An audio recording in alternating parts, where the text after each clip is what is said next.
Hello, William Meller here and welcome again. What if I tell you that your next request to ChatGPT or to Gemini could actually deliver you a response directly from the space? Sounds interesting, right? Let's think a little bit about the problem in front of us. We have an extensive amount of data centers that keep up and running 24/7 data requests, microchips, and all kind of technology just to deliver to you the most reasonable and the best possible response. We call all the data around us, the data that we store online, the cloud, right? But the problem is the cloud is not that soft and beautiful thing as we maybe imagine it is. It is made by steel, by concrete, and of course by silicon, and is spread around the world around massive data centers requiring a lot of energy and a lot of water just to keep those things up and running 24/7 and refrigerated, cold as it should be to do not burn. But many giants of technology, they have another idea to solve this problem. What if we just send the data centers to the space to be in the orbit of Earth? Sounds quite crazy, right? And if we reflect a little bit, it's even harder to believe that we are in this point of technology.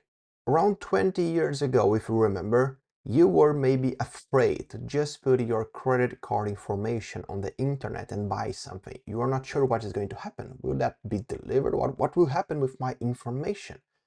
You could not trust the most simple and maybe reliable website online. And right now, we are talking about sending our data and AI data centers to the space. Let me explain that to you. Google has a new idea and they are calling this Project Suncatcher. They are basically exploring a space-based and scalable AI infrastructure system design. I will repeat that. It's space-based. It will be there, above our heads, in the orbit of Earth. Google is basically promising to build the next generation of computers in space. When I first checked this information, I actually laughed. I mean, really? Really? Are we talking about some sci-fi movie, or what exactly is the intention here? But then I reflect a little bit on the project purpose, and if you think for a while, it's quite cool. I mean, it's quite obvious actually. What are the main things I mentioned those data centers need? They need power and they need cooling. Cooling, I don't know if you know that, but the space is quite cold. And power, if they are in the right position in the orbit of Earth, you have the sun, right? That's why the name, Project Suncatcher. So you have all the power from the sun and you have the cooling from the space. That's actually very reasonable when you stop to think like that. And that's exactly what Google is considering with this massive project. And this is not something we're talking about 10 years from now or the project 2050. No, it's happening right now. It's something that Google is already organizing. They are basically saying they are designing constellations of satellites that will fly in tight formation, talking to each other with lasers to share the workload. And Google is not alone.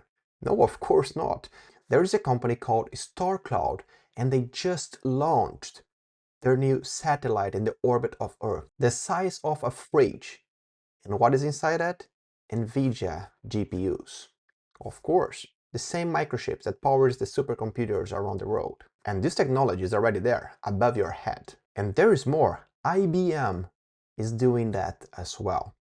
They have been working with NASA in the International Space Station to put a pioneer edge computing working from there. So basically, it's not only Google. Other companies are doing that as well. And they are not planning, they are already executing. It's already happening.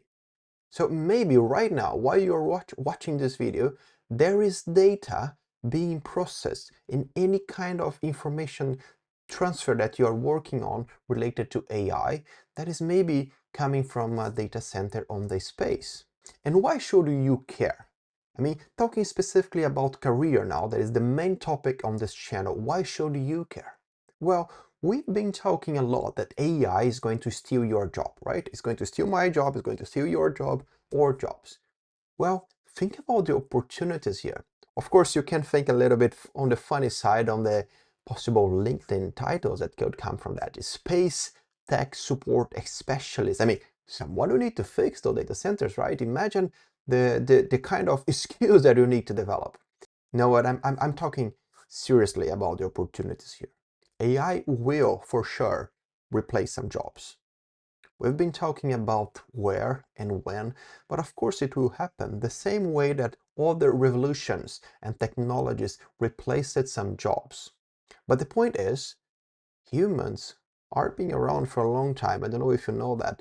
And the reality is, there are always opportunities coming with the different technologies that are appearing. And with AI, with those things related to data, it's not different.